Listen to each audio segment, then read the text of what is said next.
Tá chegando. É amanhã que nós vamos saber o que é?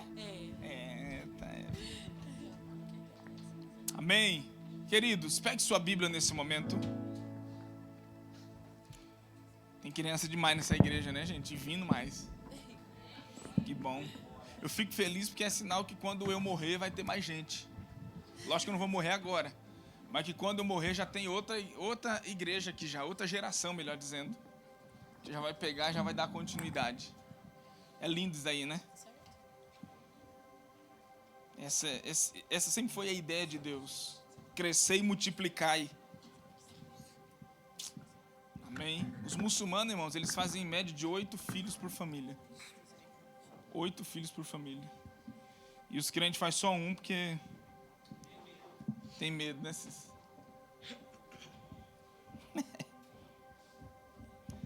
Vamos lá, abre sua Bíblia em Malaquias, capítulo de número 1.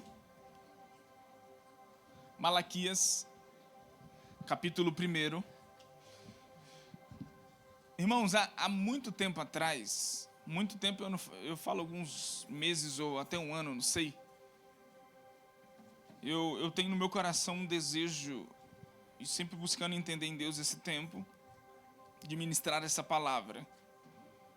Mas hoje, eu comecei a meditar sobre isso. E quero compartilhar com você um pouquinho uma mensagem mais expositiva sobre esse livro tão profético e tão poderoso que é o livro de Malaquias. Às vezes você cresceu na igreja e quando você ouve falar do livro de Malaquias, você já fica assustado, que parece que vai ser feita uma outra oferta, né? Malaquias capítulo 3, versículo 10, você já fala dízimo, dízimo, dízimo, dízimo. E tem umas coisas profundas e proféticas aqui nesse livro que vai impactar a nossa vida nessa noite. E eu creio nisso. Então abra sua Bíblia no livro de Malaquias, capítulo de número 1. Eu não posso ler porque eu não posso ler assim, né, tudo, porque vai ficar extenso. Então eu vou ler com você a partir do versículo 1. Apenas, melhor dizendo, apenas o verso de número 1 do livro de Malaquias. Malaquias fica antes, é o último livro do Antigo Testamento. Depois disso é o período intertestamentário, que é aquele período de em torno de 400 anos, onde se houve um silêncio.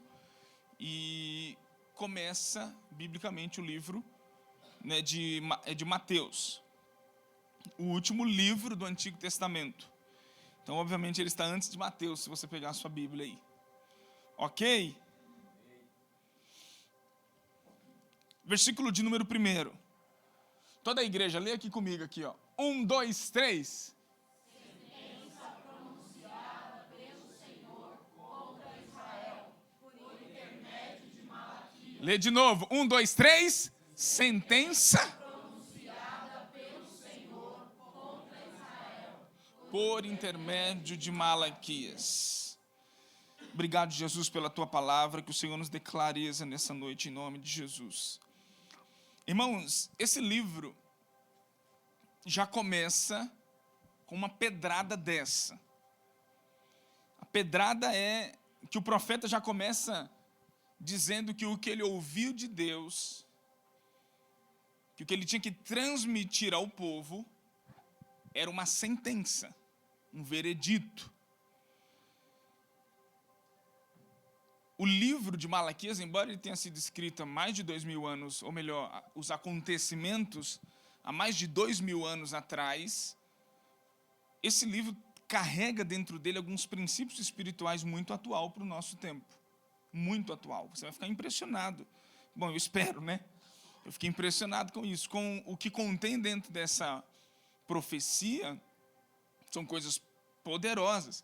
E existe só aqui em torno de 8 sentenças de Deus, decretos de Deus sobre o seu povo.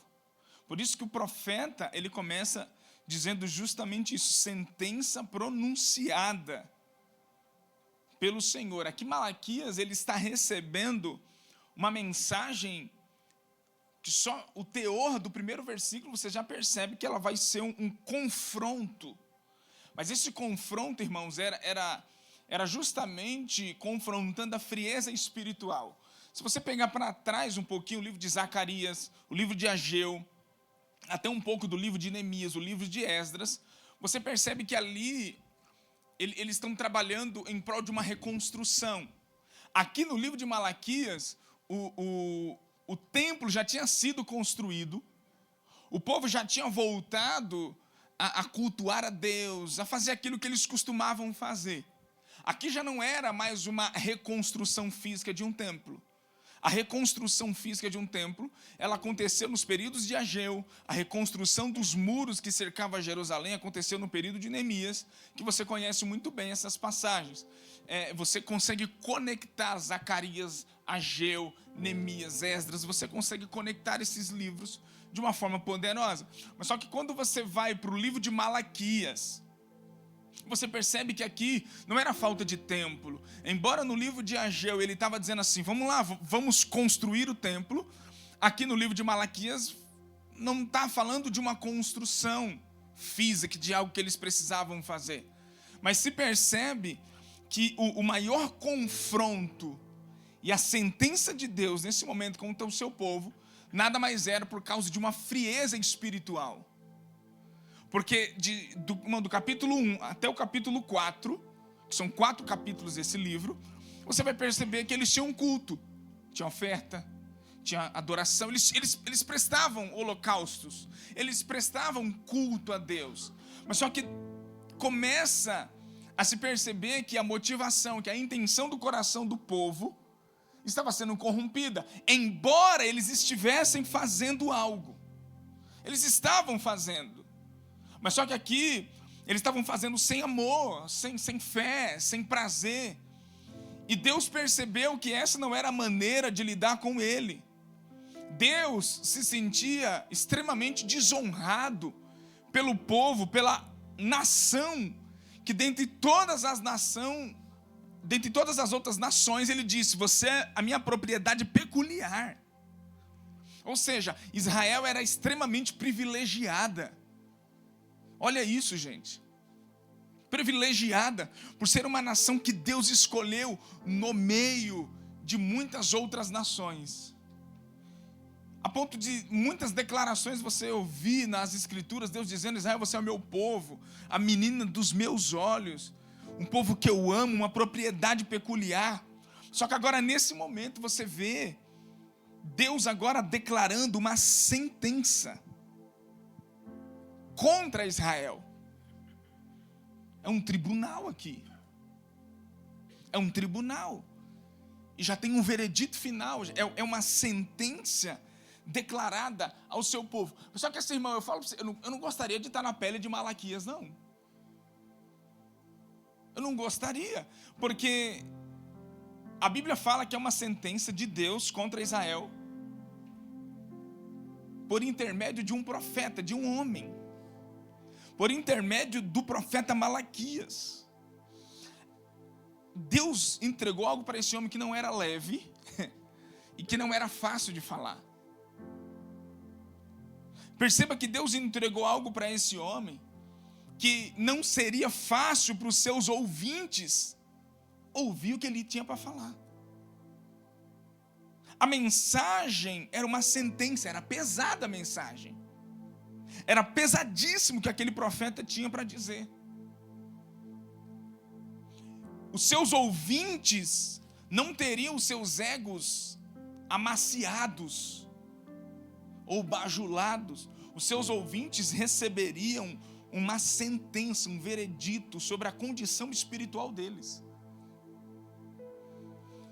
A sentença era contra uma frieza espiritual que se instalou no coração de um povo. Essa mensagem, para mim e para você, nessa noite, é um alerta de Deus para nós. Preste muita atenção aqui, é um alerta de Deus para mim e para você. A mensagem não era leve. Irmãos, nós vivemos em um tempo onde a mensagem, ela tem que ser atraente. Ela tem que ser fácil de ouvir, gostosa de ouvir. Ela tem que ser mais leve, um tempo curto, uma mensagem mais tranquila. Algumas palavras, os pregadores estão trocando a palavra pecado por problema, para que as pessoas não se sintam né, muito confrontadas, elas se sintam bem, para que elas voltem e voltem e voltem a cada domingo para encher as suas cadeiras. Então a mensagem se torna uma mensagem leve, uma mensagem gostosa de ouvir, mas aqui era diferente. Aqui um profeta se deparou com uma sentença de Deus, uma sentença pesada, não era leve o que esse homem tinha para dizer. O que ele ouviu de Deus era extremamente pesado, e a transmissão daquilo não seria fácil. Uma fé rasa, irmão, ela não suporta o peso genuíno da sentença, da palavra de Deus. Por isso, já vai um alerta para você nessa noite: desconfie de toda fé sem arrependimento, desconfie, e desconfie de toda salvação sem conversão. Essa ideia de amaciar o ego, de facilitar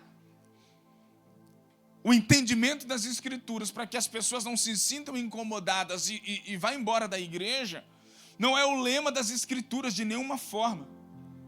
Não estou falando de agressividade e de indiretas que um pastor tem que mandar em cima do altar, porque eu sou contra isso. Mas só que nós nunca devemos deixar de pregar a verdade do Senhor.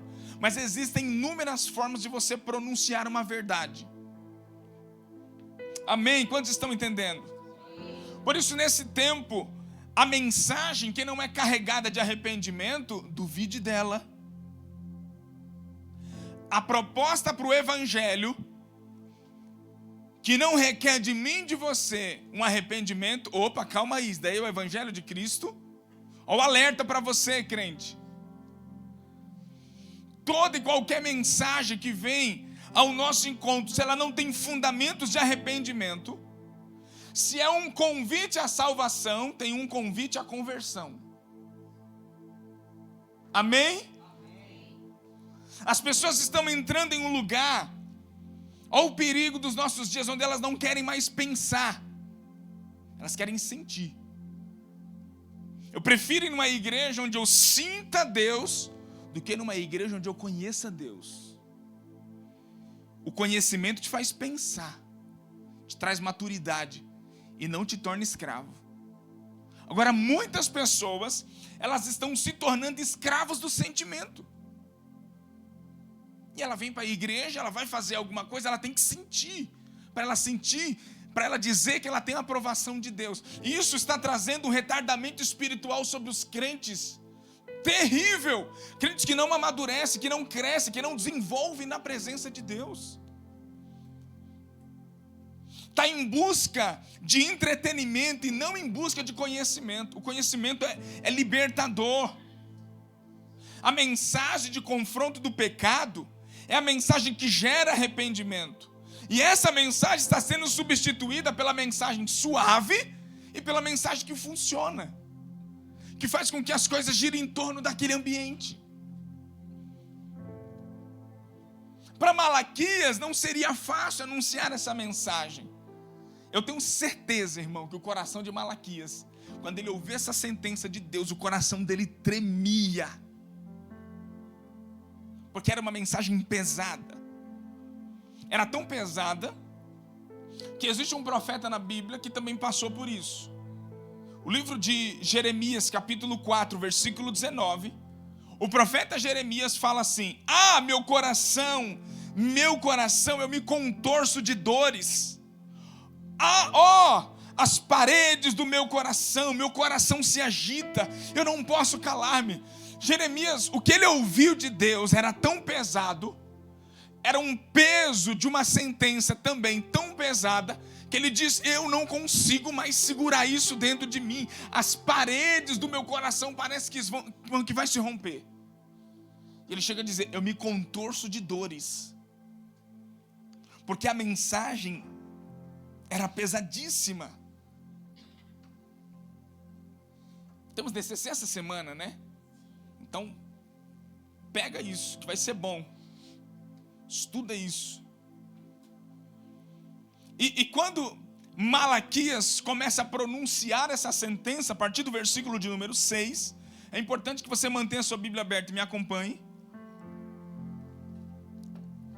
Ele começa dizendo, olha, uma das sentenças: o filho honra o pai, o servo ao seu senhor. Se sou pai, onde está a minha honra? Se eu sou senhor, onde está o respeito para comigo? Diz o Senhor dos exércitos a vós outros, ó sacerdotes que desprezais o meu nome. Vós dizeis, em que nós desprezamos o teu nome? Ofereceis sobre o meu altar o pão imundo e ainda perguntais em que te havemos profanado? É nisto que pensais. A mesa do Senhor é desprezível. Quando trazeis animal cego para sacrificardes, não é isso mal? E quando trazeis o coxo ou o enfermo, não é isso mal? Ora, apresenta-o ao teu governador. Acaso terá ele agrado em ti e te será favorável? Diz o Senhor dos exércitos. A primeira sentença era Deus falando aos sacerdotes, dizendo assim: vocês estão me desprezando.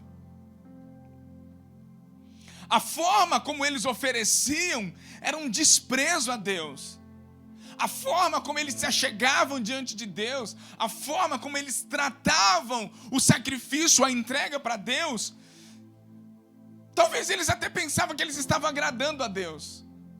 Porque se você vê no texto, é um povo com coração tão duro que eles falam assim: mas em que eu tenho desagradado o Senhor? Não consigo ver isso. Deus fala: vocês não estão vendo? Quando vocês trazem o animal, vocês trazem o coxo, o manco, vocês pegam o pior para trazer para mim. Irmãos, antes da nossa oferta, vem primeiro a nossa vida. Antes da nossa oferta, vem primeiro a nossa vida. O versículo de número 9, lá embaixo, Deus estava tão assim em ver o teu povo, que ele chega a dizer assim: mas com essas ofertas nas vossas mãos, aceitaria ele a vossa pessoa? Perceba que a pessoa, você, vem primeiro do que sua oferta. Isso daí aconteceu com Caim. Caim, quando ele foi ofertar a Deus, ele foi ofertar com um coração enganoso. Ele foi ofertar com um coração cheio de bajulação. Ele foi ofertar com ira no coração, com tristeza, com desgosto. Ele foi ofertar com inveja do próprio irmão.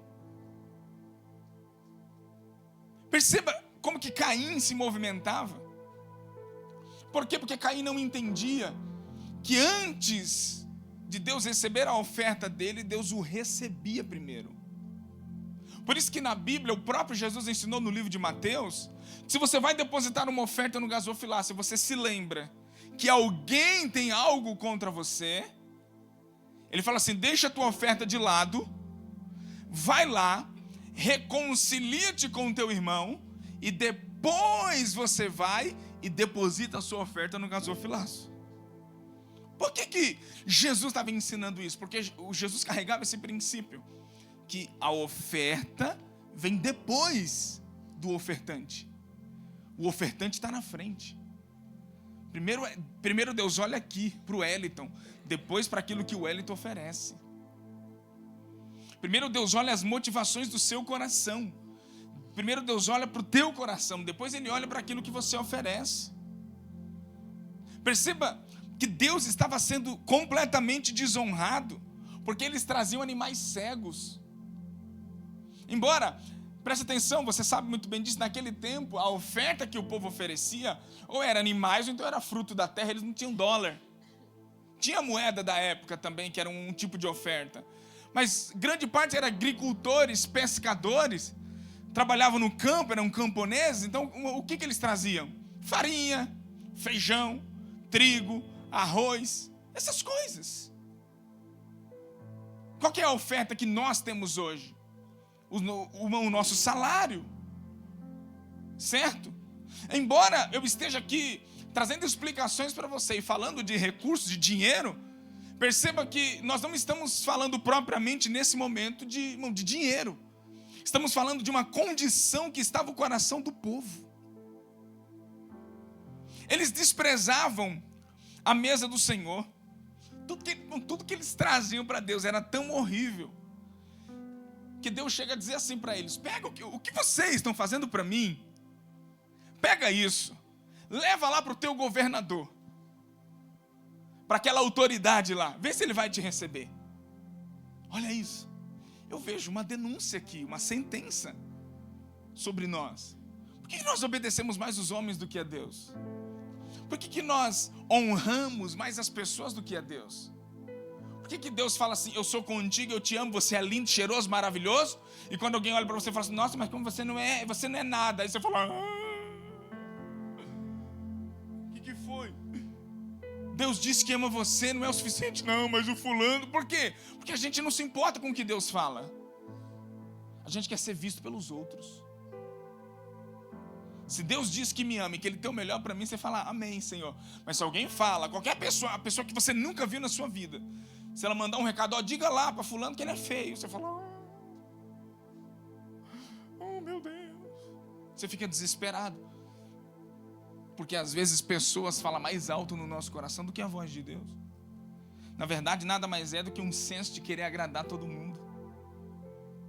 Deus estava dizendo assim: pega o que vocês fazem para mim, a oferta que vocês me trazem, oferece para o teu governador. Vai lá, pega, oferece para eles. Por que eles estavam oferecendo o pior para Deus? Porque o coração deles já estava endurecido. Deus já percebeu que o coração deles já estava endurecido. E o perigo, irmãos, olha o perigo dos nossos dias, é a gente entrar nesse lugar onde fazemos para Deus de qualquer forma, onde a nossa vida, aquilo que vamos prestar a Deus, o culto que prestamos ao Senhor, é de qualquer forma, chega a hora que eu quiser, faço do jeito que eu quiser.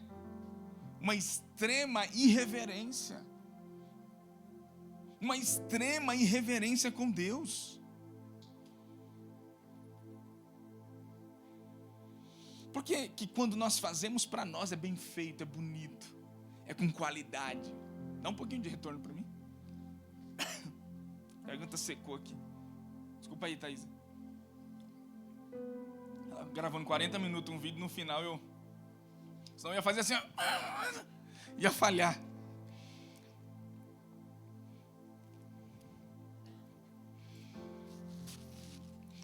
Irmãos, quando eles ouviram essa sentença de Deus, era impressionante, porque eles continuavam dizendo assim: mas em que nós estamos te desprezando?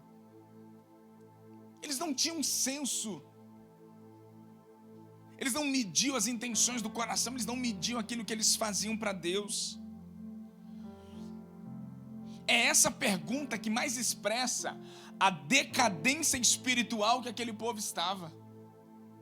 E às vezes isso expressa muito a decadência espiritual que estamos. A frieza que eles estavam era tão grande que eles já não sentiam mais arrependimento pelo que faziam. Vamos tomar cuidado, igreja, para não entrarmos nesse lugar onde já não sentimos mais arrependimento pelo que fazemos, onde já amadureceu, o pecado já criou raízes no coração e eu já não consigo mais me arrepender por algo. Isso mostra que o coração é endurecido pelo pecado. Ele não consegue mais sentir a dor que o pecado causa em seus corações. Essa mensagem é um alerta muito grande para mim e para você, irmãos. Nós estamos entrando num período onde a igreja precisa se enraizar na vida com Deus, na vida de oração, na sua casa, cuidar do casamento, cuidar da família, cuidar de tudo que o Senhor está nos entregando, porque as pessoas estão caminhando para esse lugar, onde elas não vão mais sentir dores em seu coração quando elas errarem, elas não vão mais sentir necessidade de pedir perdão pelos seus pecados. Deus vai dizer: eu estou muito chateado com você. A pessoa vai dizer: mas Senhor, o que eu tenho feito? Eu estou tão bem. Elas estão tão frias espiritualmente que elas não percebem mais quando desagrada a Deus.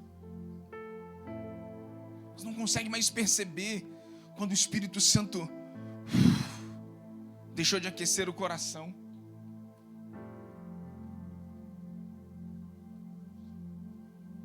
Uma vez eu vi, agora eu não me lembro quem foi o homem, não sei se foi Dwight Lima Moody, não sei, alguém disse que se o Espírito Santo for embora de algumas igrejas, elas nunca perceberão que ele foi embora. Elas nunca perceberão. Elas nunca vão dar conta. Deus foi embora. Olha o que diz o versículo de número 13.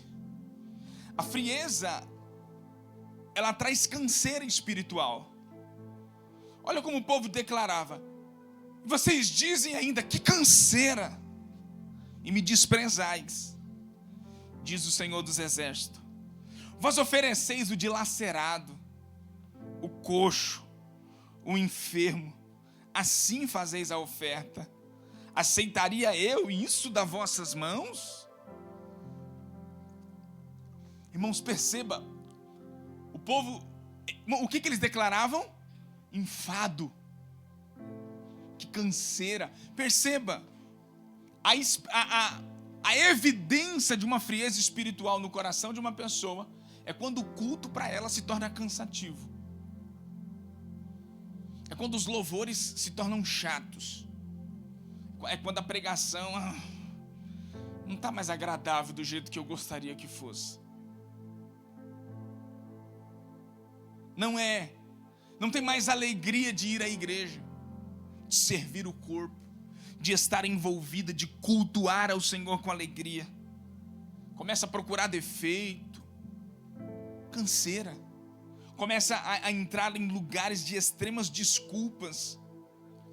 Um relaxo espiritual toma de conta do coração. Desculpas dessas como: eu não tenho tempo, eu não consigo fazer isso, eu não consigo fazer aquilo, eu não tenho tempo para isso, eu não tenho tempo, eu sou uma pessoa muito ocupada com tudo. E quando se trata de buscar a Deus não dá, eu estou cansado, eu não consigo. Não, tudo para Deus é cansativo agora.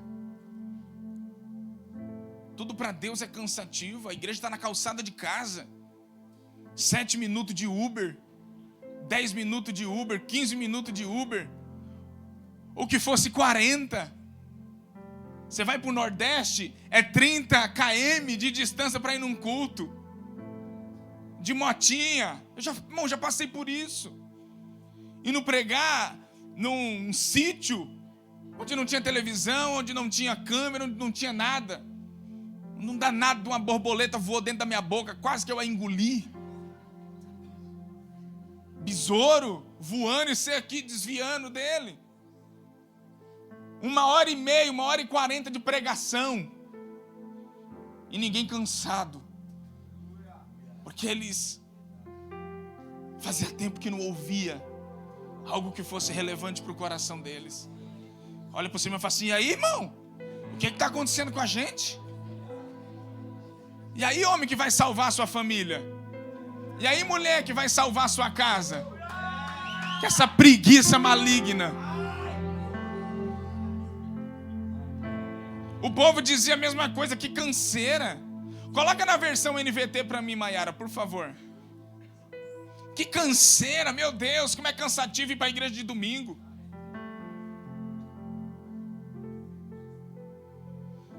Olha como eles dizem: é difícil demais servir ao Senhor. É difícil, irmão. Difícil é procurar Deus e não encontrar. Difícil é fechar os olhos e abrir e não sentir mais nada, não ter lágrima.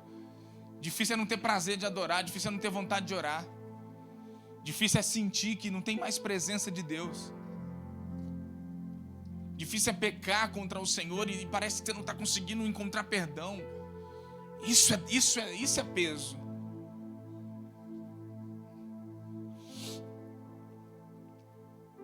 Esse povo entrou justamente nesse lugar. Nossa, como é difícil buscar isso. Que o filho... Irmão, para de dar desculpas. Que eu tenho que levar o menino para a igreja, que a igreja tem só uma salinha pequena. E você sabe, né? Na salinha pequena lá pode acontecer alguma coisa. Tá bom. Aqui na igreja a gente não tem isso, não tem aquilo. Na igreja, irmão, eu te indico. Tinha gente, irmão, que vinha aqui. por causa que o filho dela não se adaptava com a nossa salinha, que a gente não tem muito espaço. Ela falava, quando eu vou na igreja do fulano, nossa, eu não tenho nenhum problema. Eu falo,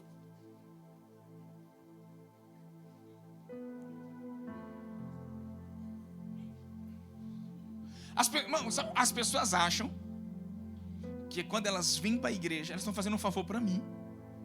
Eu já percebi isso. Como que se elas não viessem, elas estivessem me ferindo.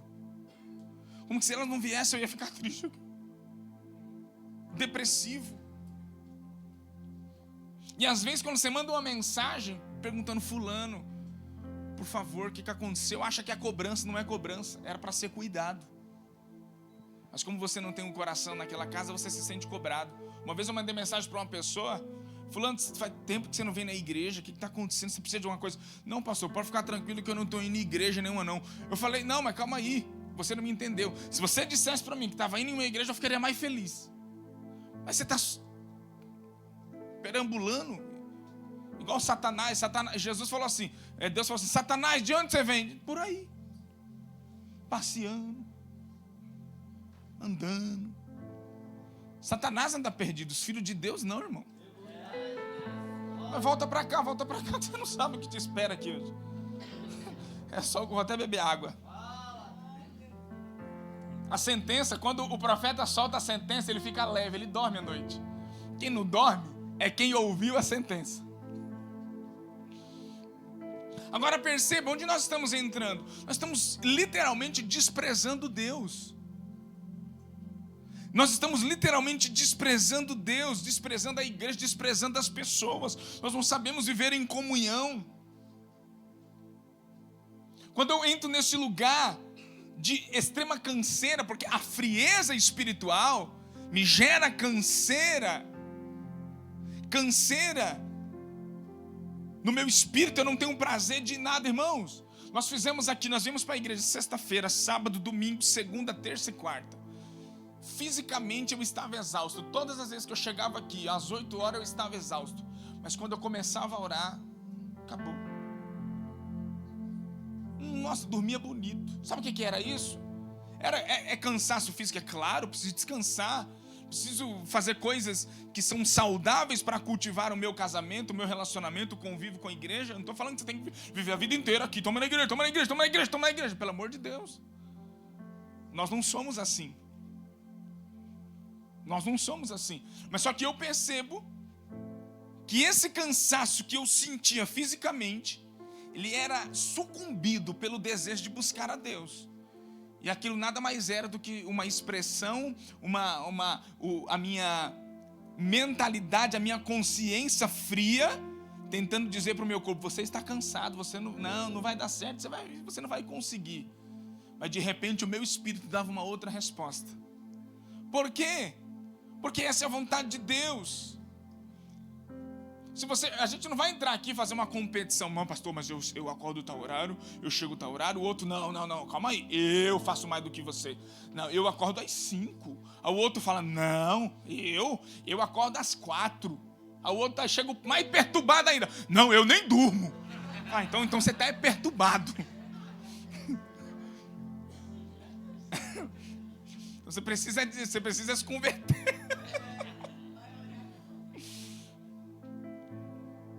Entende? Senão a gente vai ficar competindo para ver quem sofre mais, para ver quem tem mais. Não, vamos ver aqui, esse daqui pode, esse daqui não pode. Não estou falando sobre isso. Não estamos numa creche, não. O problema é que depois do versículo 13, você entra no versículo 14, e aquilo vai. Por isso que a Bíblia fala que um abismo chama outro abismo. Porque quando eu começo a ser um homem ou uma mulher de muitas desculpas, eu me torno um enganador. Olha o versículo 14. Maldito seja o enganador, que ele tem um animal sadio no seu rebanho, mas ele prefere o quê? Oferecer ao Senhor um defeituoso. Deus sabe que você pode fazer muito mais. Deus sabe que tem muitos dias que você está com preguiça de orar, que não é cansaço, é preguiça. Que não é, não, eu estou extremamente cansado, Senhor, o Senhor entende? Não, Deus não entende. Deus é Deus, não adianta você moldar Deus ao seu padrão. Falar assim, o Senhor entende, né, Deus? Como se Deus falasse, oh, meu filho, tá bom. Eu te entendo, a sua vida é tão corrida. E Deus segurando o globo numa mão, segurando o universo na outra, e ainda olhando para a terra e vendo um monte de oração nossa que a gente não sabe nem pedir, que só pensa em nós. Se tem alguém que poderia estar cansado, era Deus. Mas como Deus não se cansa, não se fadiga, o problema é que eu mesmo começo a trapacear a Deus e a igreja. Eu começo a trapacear as coisas à minha volta. Porque eu posso fazer o melhor, mas eu não faço. Porque eu sou um enganador. Eu tenho aqui o melhor nas minhas mãos para entregar, mas eu vou fazer o pior. Pastor, você está falando do quê? Eu estou falando de dinheiro, estou falando da sua vida, falando do seu casamento, da forma como você lida com seus filhos, da forma como você lida com a sua casa, com sua esposa, com suas finanças, com tudo. Aqui é um mexidão, bota no liquidificador e faz um misto. É tudo. Isso reflete toda a nossa vida. Eu tenho o melhor, eu posso entregar o melhor no meu casamento e não entrego. Eu posso entregar o melhor até no meu relacionamento, na minha amizade com o pastor Roberto. Mas eu sou ele que tem que me procurar. Perceba que nós não estamos falando propriamente de dinheiro, mas também tem muito a ver. Porque, às vezes, lidamos até com os recursos, com as coisas de Deus dessa forma.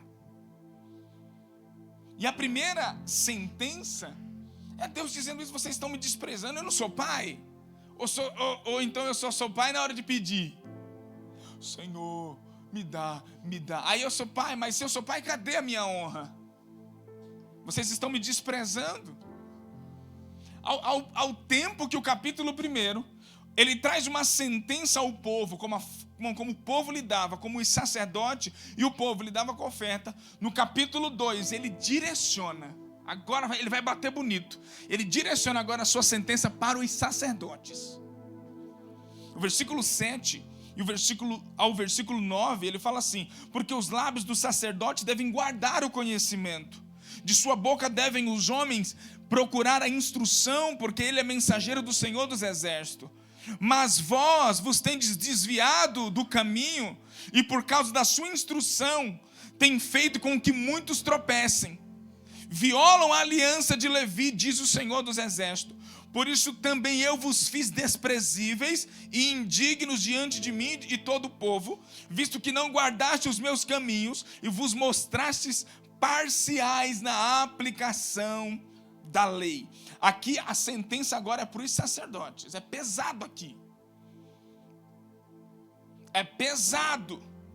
Porque era um sacerdócio corrupto. Se você congrega numa igreja, se você está em um lugar onde o sacerdócio daquela casa é corrupto, eles desprezam a Deus, fique tranquilo, logo você está fazendo a mesma coisa. Se você não tem temor de Deus, se não lida com as coisas de forma correta, se é um sacerdote de um homem que despreza a sua casa, seus filhos, sua esposa, fique tranquilo, você só vai reproduzir o que você recebe. Tal é o líder, tal é o povo. O líder, ele tem um papel fundamental para moldar o caráter moral do povo que ele lidera. O profeta Oséias, em Oséias capítulo de número 6, ou melhor, capítulo 4, versículo 6, ele diz assim: o meu povo está sendo destruído porque lhe falta conhecimento. Mas o povo quer sentir, né? A destruição é porque eles não entendem, não compreendem, não meditam. Só que aí Deus fala: porque você, sacerdote, rejeitou o conhecimento, eu também te rejeitarei diante de mim. Quando o líder não tem vida com Deus, aqui serve para o pastor da igreja, para o líder de departamento, para o líder de DCC, para o líder de casa, para o homem, para a mulher. Você lidera a sua empresa, seus negócios, seja o que for. Quando o líder não tem vida com Deus, quando o líder não anda em retidão, quando o líder não é fiel diante do Senhor, o povo perece. O povo perece. Quando o líder não tem compromisso com a palavra verdadeira, a Bíblia fala: você faz o povo tropeçar com a sua instrução. E vai outro alerta para nós aqui. Cuidado. Cuidado. É um perigo muito grande quem você ouve, quem fala no seu coração, quem é a sua autoridade espiritual. Claro que a sua autoridade espiritual é Cristo, mas a sua liderança espiritual te aconselha, que ora por você, que intercede pela sua vida, que chora por você. Deus estava cansado até dos líderes, a ponto de dizer, quando o povo busca instrução na boca de vocês, mas quando vocês abrem a boca, vocês fazem o povo se perder mais ainda. Percebe, irmão, que quando o líder cai, todo o povo sente, toda a igreja sente. Quando um líder perde o coração do Senhor, tudo que está debaixo do seu cajado está exposto à maldição. Olha o que diz no versículo de número 2 do capítulo 2. Projeta para mim, por favor.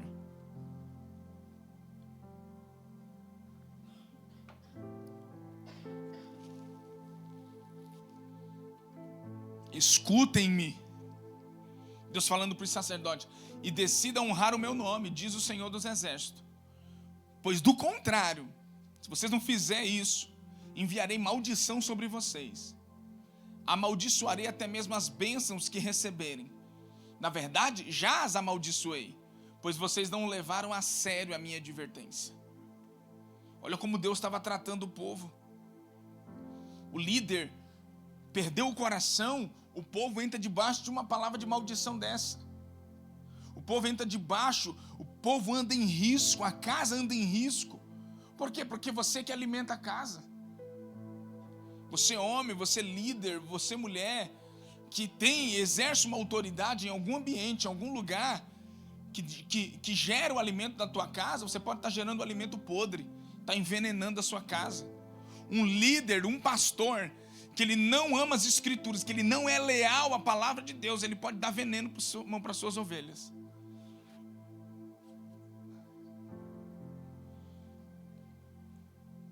No mesmo capítulo 2, Deus aumenta o nível da sua sentença.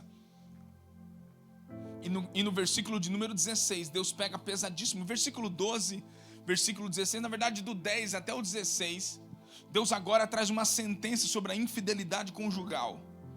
E Deus fala no versículo 16: eu odeio o divórcio, diz o Senhor Deus de Israel. E também odeio o homem que se cobre de violência como se cobre de roupas. Diz o Senhor dos Exércitos, por isso tenha cuidado, não sejais infiéis. Versículo 12, ele fala assim: o Senhor eliminará das tendas de Jacó o homem que fizer tal, seja quem for, e o que apresenta ofertas ao Senhor dos Exércitos. Uma das sentenças descritas no livro de Malaquias é justamente contra a banalização da aliança matrimonial. Devido ao desvio de conduta dos líderes e dos pastores, o povo estava completamente ao pecado. O povo não era só desleal com Deus, eles estavam sendo desleal com a sua própria esposa, com a sua casa. E olha o versículo de número 13, versículo 14. E vocês ainda fazem isso, vocês cobrem o altar com lágrima, com choro, com gemido.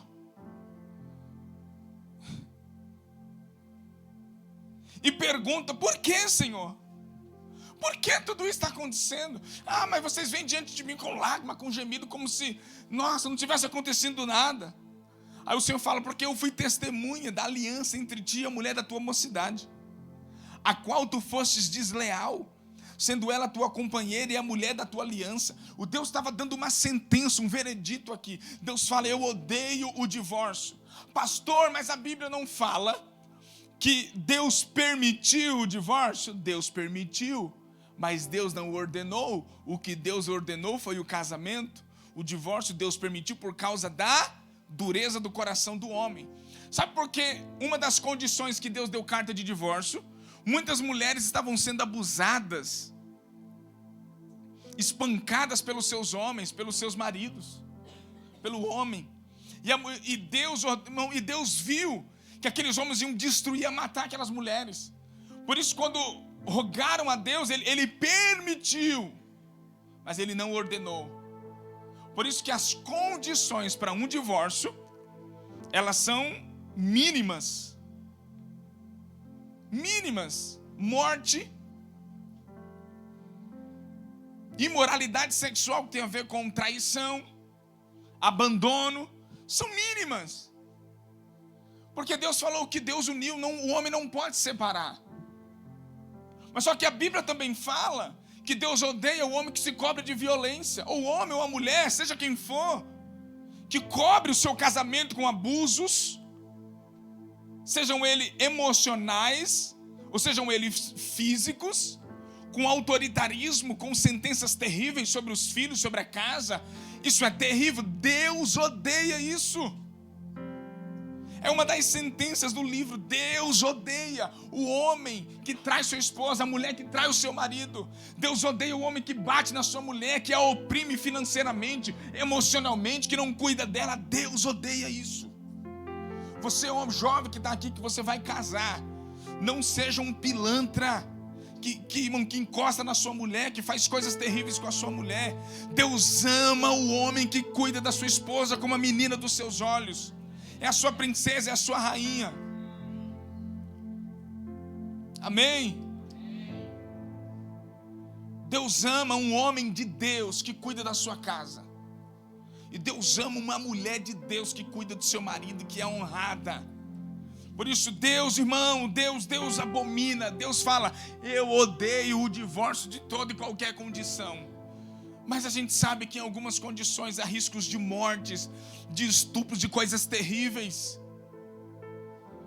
E é claro que nós, de cima de um púlpito, você não consegue, há casos e casos. Você tem que sentar, conversar. Vem aqui, nós precisamos conversar, avaliar os riscos que você tem, as emergências, os riscos, o que é urgente e o que é emergencial.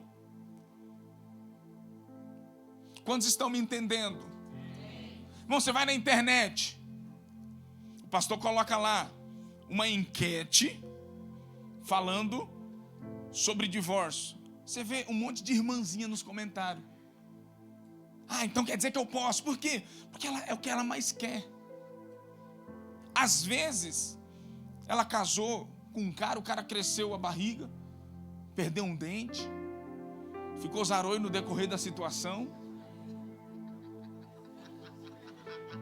Ou às vezes o varão casou com a mulher, era tanquinho, de repente cresceu um lado maior do que o outro. Aí a mulher vai para a internet querendo divorciar por qualquer coisa. Aí o homem vai para a internet: ah, então quer dizer que eu posso. Ah, então quer dizer que eu posso. Tem um monte de mulher, eu vi isso daí já na internet, que ela quer um pezinho. Ela quer um pezinho. Ela não quer um erro do seu marido, mínimo assim, ó. Ele olhou para a mulher na rua: ah, é o pecador desgraçado, não quero mais, vai embora, some da minha vida. Eu sabia que você não... Mas calma. Não, pastor, você não pode tolerar, você não pode isso. Calma.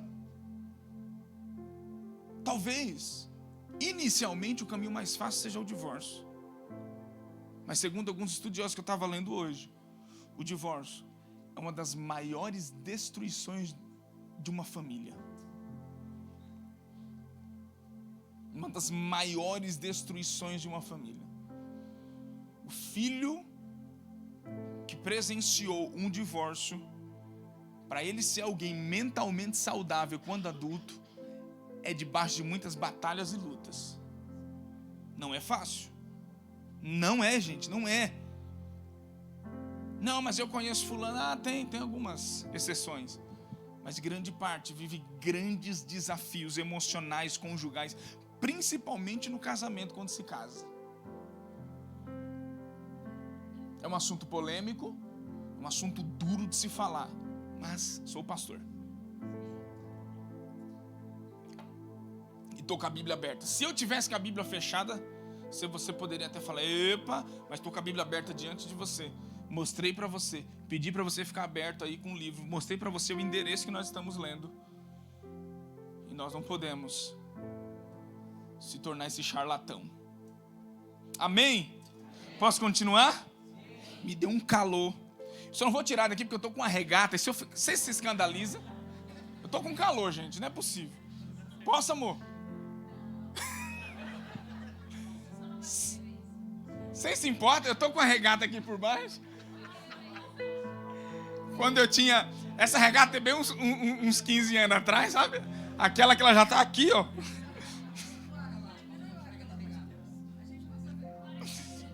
Aumenta aí, pelo amor de Deus, é sério, eu vou tirar.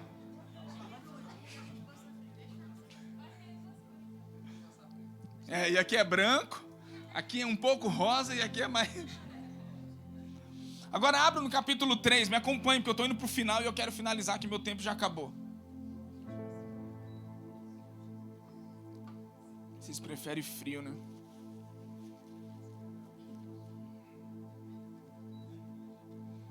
Mas tem crente que se ele vê o pastor sem camisa na rua ou na praia em algum lugar, ele escandaliza. Pastor sem camisa na praia. Eu me escandalizo se eu ver de sunga. Imagine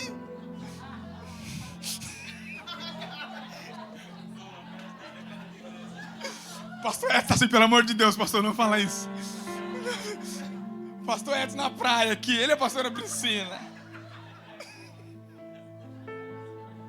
Pastor, eu te amo, tô brincando, te amo. De bermuda. Nem eu consigo imaginar.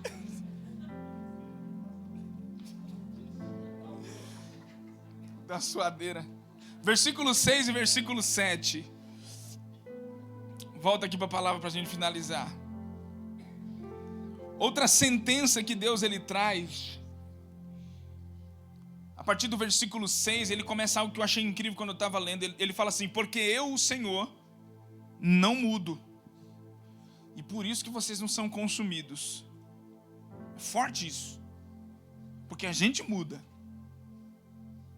Hoje a gente fala uma coisa, não precisa nem de um dia. 2 horas depois a gente já vive outra.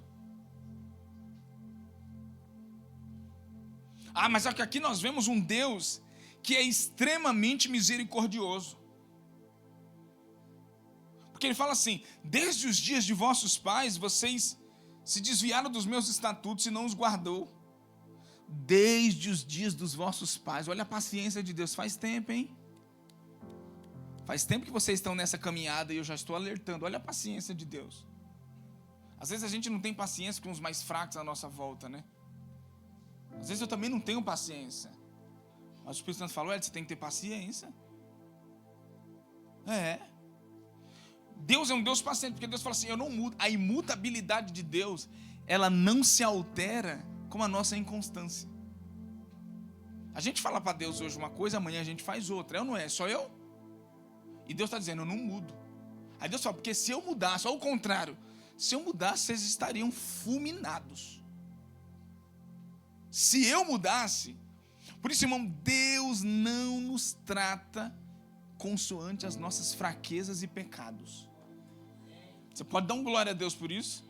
Tipo, não faz assim. Não, faz assim, ó. Amém, Jesus, obrigado por isso. Porque se Deus nos tratasse, Ele só nos matava uma vez e ressuscitava uma vez. Matava, vou te dar uma chance, ressuscitava. 1 hora depois, não, suma.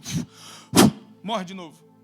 Mas Ele está constantemente agindo diante de nós com misericórdia, com bondade. Dizendo ainda: filho, eu não mudo. Se eu mudasse, porque já tem tempo, desde lá dos vossos pais, que vocês já se desviaram. E eu gosto daquela expressão antiga, mais pentecostal: Deus está dando corda. Deus vai só dando corda. Já vi aquele peixe que você fisga? Não aqueles pequenininhos que a gente pega. Aqueles lá que você só puxa, ele vem. Aquele peixão, qual que é a estratégia? Cansar ele. Deixa ele cansar. Quando ele cansar, ele se rende, você puxa, ele vem. Tem muitos crentes que é assim. Já está cansado. Já está com o anzol na boca aqui, já. Cansado já. Aí Jesus fala: na hora que eu puxar ele se converte. Tá vindo aí, tá vindo. Tá aí todo domingo na igreja, canta, prega, louva, dança, pula, sapateia, planta bananeira. Mas uma hora eu vou converter ele. Uma hora eu puxo ele. Então assim, perceba, Deus não muda, a imutabilidade de Deus.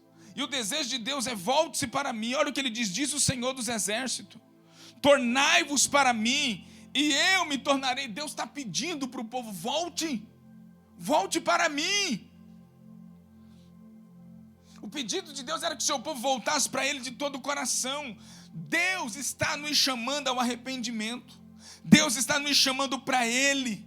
não está nos chamando para uma igreja, para uma placa, para uma religião. Deus está dizendo: volte para mim. O Senhor está nos chamando. Deus não estava chamando o povo para rituais, para performance. Não, vamos lá, vem para cá, bota uma roupa de crente, muda o seu linguajar de crente, bota no seu Instagram que você agora é crente, e mudou. Não, Deus não estava chamando ninguém para uma performance. Não adianta termos uma boa apresentação diante de Deus e dos homens, se não existe verdade. Não faz sentido. Agora, o ponto que me choca é quando o povo olha para Deus e fala assim: Deus, mas deixa eu te fazer uma pergunta, Senhor. Em que nós devemos nos tornar para o Senhor? Esse povo percebe, eles estavam com o coração tão duro, tão enrijecido, que eles já não percebiam as áreas da vida deles que estavam em detrimento. E eu fico chocado quando eles perguntam assim: Senhor, em que nós devemos nos voltar para o Senhor? Aí Deus fala: roubará o homem a Deus? Todavia, vocês me roubam. Aí o povo ainda olha e fala: mas em que nós te roubamos? Aí Deus responde: nos dízimos e nas ofertas. O que me choca aqui é que dizimar e ofertar está muito ligado com a motivação do seu coração, está muito conectado com a sua condição espiritual. Está muito conectado. Pastor, o que é dízimo? O dízimo, ele é a 10ª de tudo que o homem recebe. O dízimo não é uma oferta. Repita comigo: o dízimo não é uma oferta. Porque no caráter de oferta, eu oferto quando eu quero. Amém? Oferta é voluntário. Oferta é voluntário. Se você ler a Bíblia, você vai perceber que o dízimo não é voluntariedade. O dízimo é obediência a uma ordem. Me dá. Pesado isso. É pesado, que parece que é uma obrigação. Não, é uma ordem. Devolvam. O dízimo não é a sobra, que o que sobrou eu entrego. Dízimo é primícia. Dízimo é eu dizendo assim: tu és o único e o primeiro na minha vida. É claro que dízimo, vamos olhar a condição de dízimo no Antigo Testamento. Era entregue para os levitas. Os levitas depois entregavam o dízimo aos sacerdotes. É o que a gente faz aqui, a gente recebe dízimo aqui e também dizimamos na igreja, que nós temos uma aliança. Fazemos isso. Mas agora preste atenção. O dízimo, ele era para quê? Para suprir a vida do sacerdote, do levita, a manutenção do templo. É o que o dízimo faz. Alguém precisa de uma coisa, de um remédio. A pessoa chega: pastor, estou precisando disso. A gente vai e abençoa. Pastor, estou precisando daquilo. A igreja vai e abençoa. A igreja faz isso. A igreja é o que o dízimo serve. Para manutenção, para investimento, para abençoar, para servir a comunidade, para abençoar a igreja. O dízimo nunca será entregue na mão de uma pessoa. Não é uma pessoa física que recebe dízimo. Uma vez uma pessoa falou para mim: pastor, eu gostaria de dar um dízimo para o senhor. Eu falei: calma aí, deixa eu entender. Você quer dizimar na minha vida? Ele falou: não, mas não é bíblico isso. Se você quiser me dar uma oferta voluntária porque você quer, eu recebo. Mas se você quer dizimar, não é para mim, é para a igreja.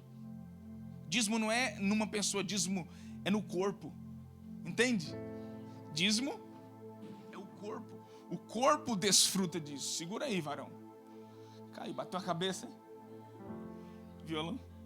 Vai que alguém se machuca aí. Dependendo da pessoa que bater a cabeça nessa parede de... Foi tu. Cearense já falar: ai meu Deus. Então preste atenção. O dízimo, ele é ensinado em toda a Bíblia. O dízimo, ele é antes da lei. Amém? O dízimo, ele é da lei.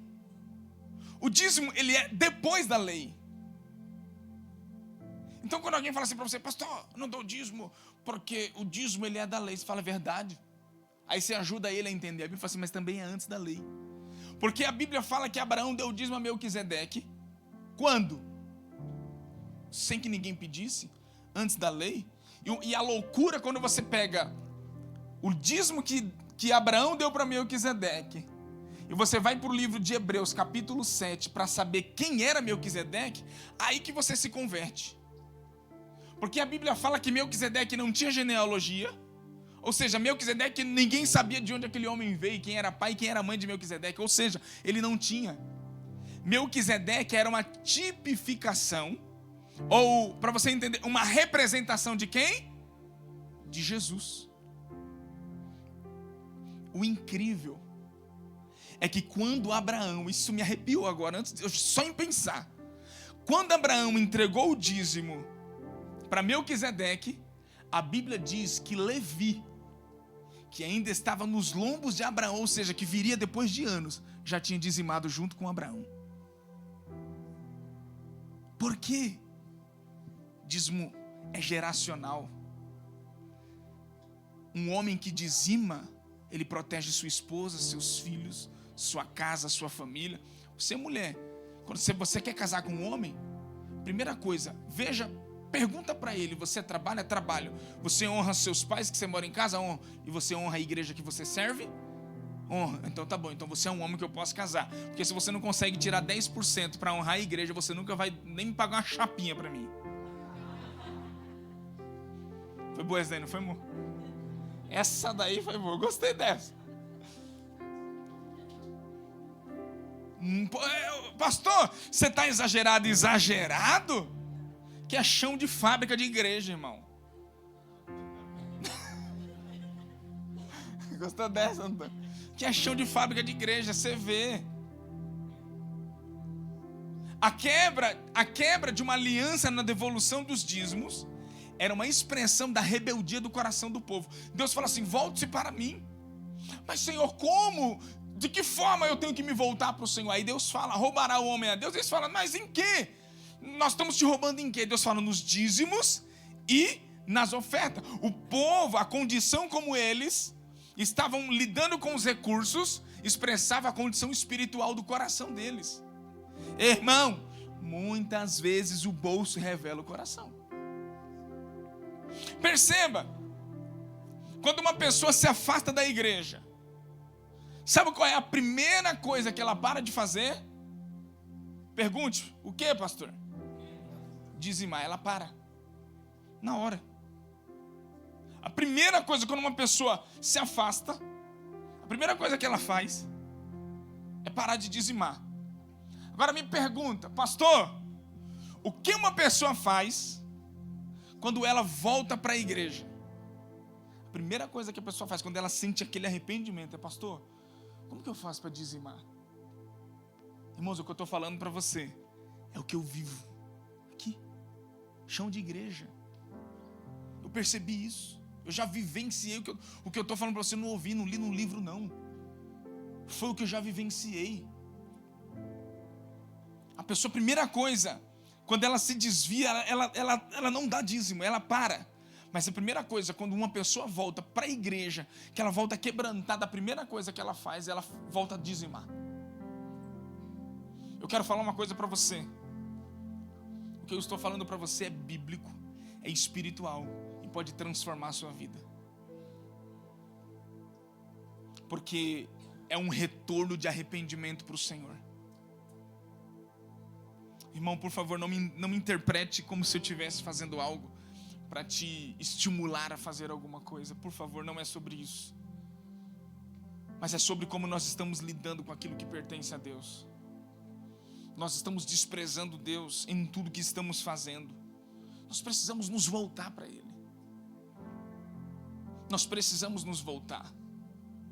Aí agora, para o capítulo 3, no final do capítulo 3, ele vai falar sobre a diferença entre o justo e o injusto. Versículo 13, versículo 14 do capítulo 3. O próprio Deus chega a dizer assim: as suas palavras foram duras para mim, diz o Senhor. Mas vós dizeis ainda o que temos falado contra ti. E vocês dizem assim: é inútil servir a Deus. Do que nos aproveitou termos cuidado em guardar os preceitos e andar de luto diante do Senhor dos Exércitos? Irmãos, isso daqui é uma verdade.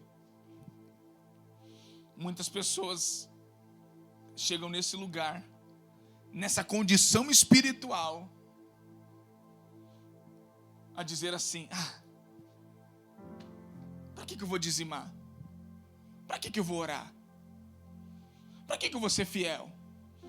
Para quê? Para quê? Um monte de porquês. Para que eu vou fazer isso? Sendo que é inútil. Olha lá, o perverso, aquele que não conhece a Deus, ele não dizima e ele é abençoado. Ele não dizima e ele colhe e ele é abençoado. Escuta, colheita, generosidade não tem a ver com dízimo. Dízimo é uma condição espiritual para quem está ligado a um corpo. Tem muitas pessoas que não é cristã, mas que elas são mais generosas do que muitos crentes. Só que você vai ver a rebeldia do povo. Foi a resposta que eles deram quando Deus chamou o arrependimento. Os perversos estavam completamente revoltados com Deus. Eles chegaram ao ponto de perceber que estavam longe do Senhor. Eles não percebiam que falavam coisas absurdas. A cauterização da consciência é o estágio mais avançado de uma corrupção do pecado. É quando você chega em um lugar onde você não percebe mais nada. Quanto mais longe uma pessoa está de Deus, menos consciência de pecado ela tem. Agora é forte. Os homens que mais andaram com Deus foram os homens que mais choraram pelos seus pecados. E eles entraram em um lugar onde servir a Deus, agradar a Deus e alimentar a sua carne já não faziam mais diferença. Mas só que o próprio Deus responde para eles: então vocês acham que não faz diferença, que não existe diferença alguma entre o justo e o injusto? Vocês acham? Aí Deus responde: então aqueles que temiam o Senhor falaram uns com os outros, e o Senhor ouviu o que disseram. Na presença dele foi escrito um memorial para registrar os nomes daqueles que temiam e que sempre honravam o nome do Senhor. Eles serão meu povo, diz o Senhor dos Exércitos. No dia em que eu agir, eles serão o meu tesouro especial. Terei compaixão deles, como um pai tem compaixão de seu filho obediente. E então vocês verão outra vez a diferença entre o justo e o mal, entre o que serve a Deus e o que não serve a Deus. Pastor, diga-me, qual é a diferença entre o justo e o injusto? No final dos tempos, nos últimos dias da sua vida, você verá se valeu a pena ou não servir a Deus. Era isso que Deus estava falando para ele. O joio parece com o trigo, mas o joio é veneno. A única diferença do joio e do trigo é que nos últimos dias o joio será tirado para Deus, ou melhor, o trigo será tirado para Deus e o joio lançado na fornalha de fogo. Mas talvez o crescimento dos dois são iguais. Um colhe, o outro colhe. O sol nasceu para justo e injusto, para todos. Todos colhem. Bom trabalho, boa dedicação, boa índole. É capaz de ter um bom casamento, mesmo sem conhecer a Deus, ter um bom casamento, ter uma boa colheita, ser um bom empresário, ser um bom empreendedor. É capaz. Mas quando chegar no último dia de sua vida, haverá uma diferença da colheita do Senhor. Uns ressurgirão para a glória eterna. Outros se levantarão para o desprezo eterno. A diferença do justo e do injusto é que o justo morará com o Pai. O injusto viverá a eternidade distante de Deus. E eu quero te dizer uma coisa: isso que eu estou falando nunca causará medo no coração de um justo e de um injusto. Porque o que diferencia o justo de um injusto não é o medo que ele tem daquilo que ele conhece, é o seu temor. Um homem obstinado ao pecado nunca terá medo de suas consequências. Um homem que teme a Deus não peca por temor a Deus. Essa é a diferença. Não, se você fizer isso, sua casa vai ser destruída. Não, na hora ninguém vai pensar nisso. Se você fizer aquilo, a sua casa, o seu casamento, seus filhos, sua empresa, isso, aquilo, vai ser destruído. Não, mas eu não quero. Ninguém pensa na hora. O homem só refreia sua língua. Um homem só refreia suas atitudes. Um homem só refreia o seu coração quando ele tem temor aqui dentro. Uma mulher, ela só decide não praticar algo que vai destruir a sua casa se ela tiver temor aqui dentro. Se tiver temor, não precisa ter medo.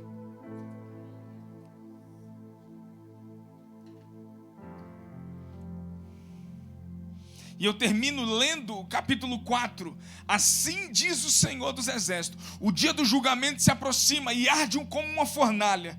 Naquele dia serão queimados como palha os arrogantes, os perversos, serão consumidos desde as raízes até os seus ramos. Até as suas raízes apodrecerão, se queimarão, e até os seus frutos se queimarão, e não serão para a glória de Deus. Mas ao mesmo tempo, no versículo 2 ele diz: mas para vocês que temem o meu nome. Levante sua mão assim. É para você essa palavra. Mas para você que teme o meu nome, o sol da justiça se levantará, trazendo cura em suas asas. Vocês sairão e saltarão de alegria como bezerro solto no pasto. Essa é a promessa que Deus declarou sobre esse povo, e essa é a promessa que está sobre nós. Fique de pé e eu termino aqui essa palavra, essa mensagem.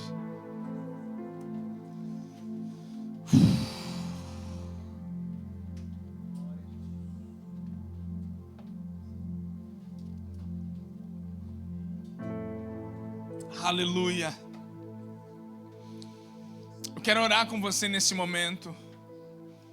A minha oração agora, diante dessa palavra, é: Deus, guarda o meu coração. É um alerta para mim e para você, tudo que nós ouvimos aqui hoje. Se você está vivendo em uma condição, baseado numa condição do que eu falei, o Senhor está nos chamando para o arrependimento agora. Um lugar de verdade. Se você pode fazer melhor para Deus, faça.